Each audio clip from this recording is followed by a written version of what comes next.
மானஸ் பக்கங்கள். Hi friends, இது மாலிகாவின் கேளுங்க கதை கேளுங்க. மானஸ் எழுதிய மலரே மௌனமா, அத்தியாயம் 55. சந்தோஷமாக சிரித்து கொண்டிருந்தான் செல்வம். சரி வா, கீழே போகலாம். போகலாம் இருமாமா என்றாள் மலர். ஏன், என்ன ஆச்சு? அவன் கன்னம் தாங்கி கண்களுக்குள் ஊடுருவினாள். உன் மனசுல ஏதாச்சும் வருத்தமா மாமா? ஒரு நொடி திகைத்தான் அவன். அப்படியெல்லாம் எதுவும் இல்லை மலரு, பார்வையை தாழ்த்தி கொண்டு கூறினான். பொய் சொல்லாத மாமா, உன் முகத்தை பார்த்தே நான் கண்டுபிடிச்சிடுவேன்.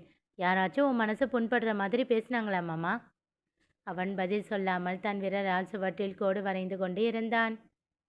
நீ எதுவுமே பேசாம வந்துட்டியா மாமா? நறுக்குன்னு 4 வார்த்தை சொல்லிட்டு வந்திருக்கலாம் இல்ல? விடுமலரு, அவங்க மனசுல இருக்கிற அழுக்கு அது. நான் என்ன செய்ய முடியும்? அது சரிதான் மாமா, ஆனால் நான் அவங்க தண்டனை அனுபவிக்கணுன்றதுக்காக சொல்லலை. உன் மனசு என்ன ஆகுறது மாமா? எல்லாத்தையும் உள்ளேயே போட்டு அழுத்தி அழுத்தி வச்சுக்கிட்டா ஒரு நாள் அது தாங்க முடியாமல் வெடிச்சிடும் மாமா. புரிஞ்சுக்கோ. குறைஞ்சபட்ச கோபத்தையாச்சும் வெளியில் காட்டு மாமா, ப்ளீஸ். அவன் அமைதியாக அதே போல் நின்றிருந்தான். நீ இருக்கியே, சொல்கிற பேச்சை கேட்க மாட்டேன் மாமா என்றாள் செல்ல கோபத்தோடு அவன் கன்னத்தில் தட்டி. அவளை பார்த்து மென்மையாக புன்னகைத்தான். அட்லீஸ்ட் எனக்கு ஒரு ப்ராமிஸ் ஆச்சும் பண்ணி கொடு. என்ன ப்ராமிஸ்? இனிமேல் இந்த மாதிரி மனசு கஷ்டமாக இருக்கிறப்போ எல்லாத்தையும் விட்டுட்டு என்கிட்ட வந்துடணும். மனசுக்குள்ளேயே போட்டு வருத்திக்கிட்டு இருக்கக்கூடாது, சரியா? அவள் கையில் அடித்து சத்தியம் செய்தவன் அவள் கையை விடாமல் இழுத்து இறுக்கமாக கட்டி கொண்டான். மெல்ல அவன் முதுகை வருடி சமாதானம் செய்தாள். இப்போ ஓகேவா மாமா? என்றவன் அவள் கன்னம் பற்றி நெற்றியில் அழுத்தமாக முத்தம் வைத்தான். இப்போவா போகலாம் என்று அவனை இழுத்து கொண்டு வெளியில் வந்தாள்.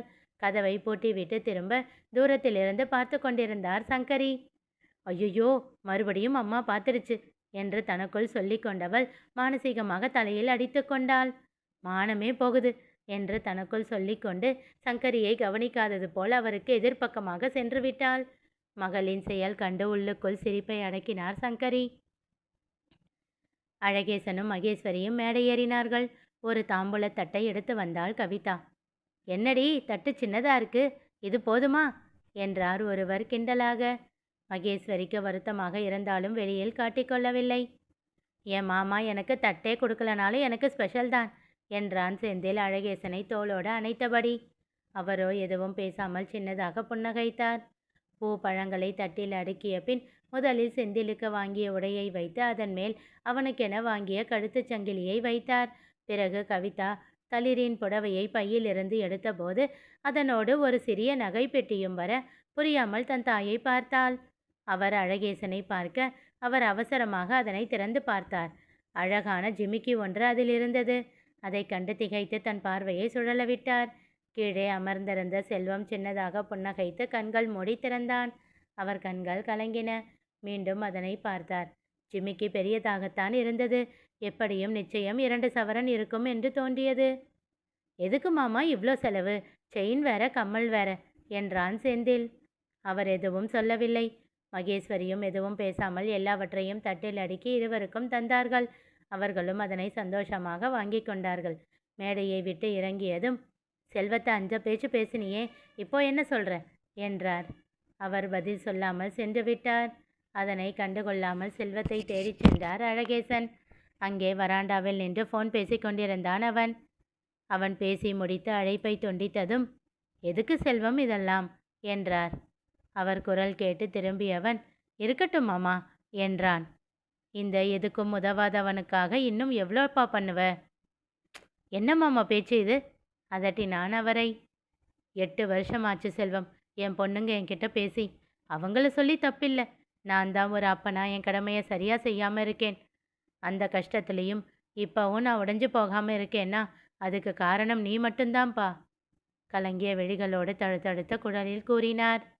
விடு மாமா, எதையும் யோசிக்காத என்று விட்டு அவரை தோளோடு அணைத்து சமாதானம் செய்தான். ஆமாம், பொண்ணுக்கு யாரும் இல்லையாமே, செய்முறையெல்லாம் நீதான் செஞ்சியா? அம்சவேணி நைஸாக சங்கரியிடம் கேட்டுக்கொண்டிருந்தார். அதெல்லாம் இல்லை சித்தி, நான் என்று அவர் சொல்லத் தொடங்கும் போதே அருகில் வந்து அமர்ந்தார் ரங்கநாயகி. அவரை கண்டு திகைத்து பின் இழித்து வைத்தார் அம்சவேணி. ஒன்றும் இல்லை, நீ சும்மா பேசிக்கிட்டு இருந்தேன்.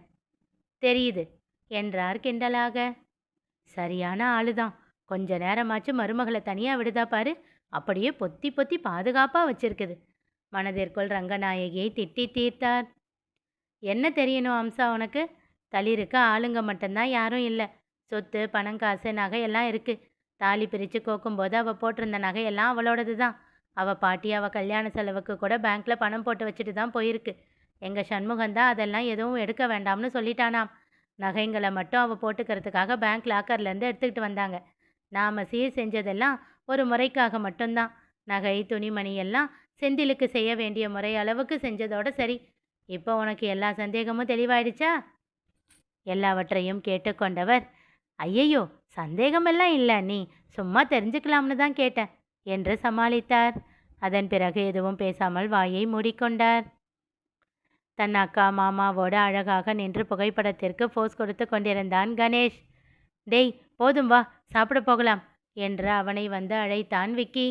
அவன் முகம் சின்னதாகி போனது. என்னடா ஆச்சு?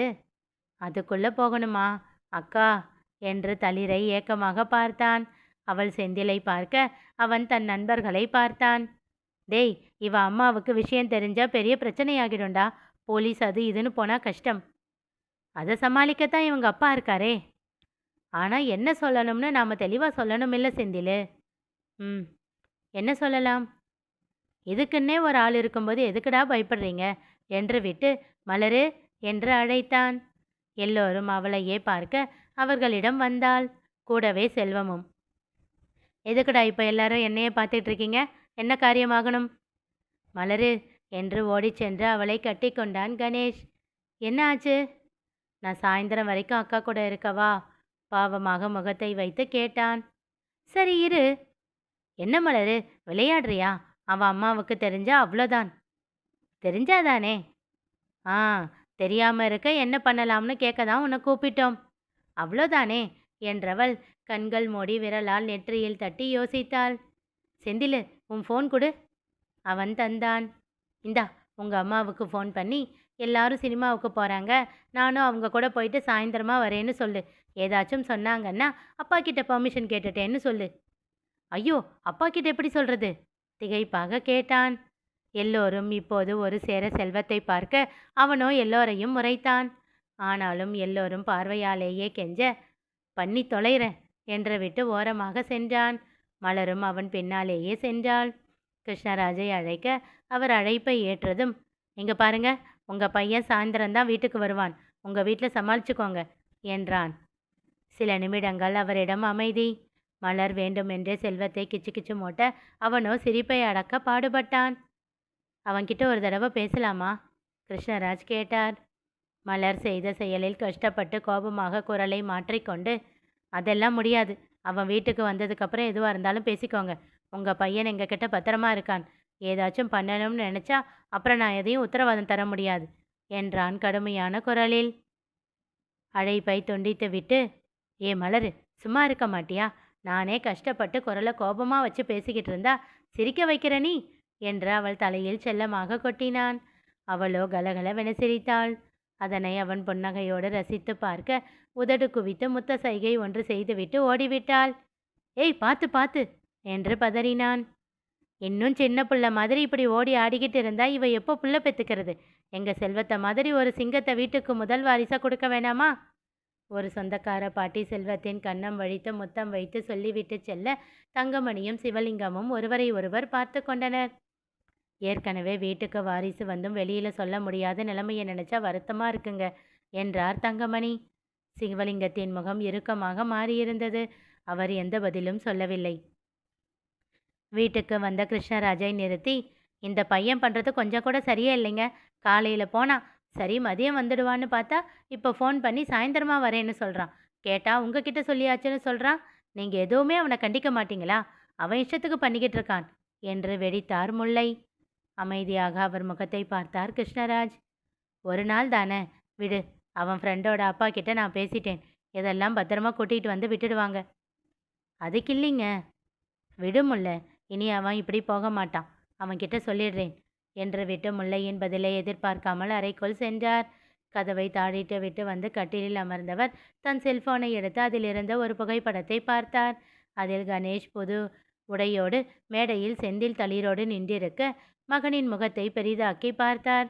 அவன் முகத்தில் இருந்த மகிழ்ச்சியை சிறிது நேரம் கண்ணெடுக்காமல் பார்த்தவர் ஸ்கிரீனை நகர்த்தி தன் மகளிடம் பார்வையை பதித்தார்.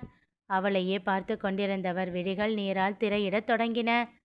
இனி நிகழப்போவது என்ன தெரிந்து கொள்ள தொடர்ந்து கேளுங்க, கதை கேளுங்க. மீண்டும் சந்திப்போம்.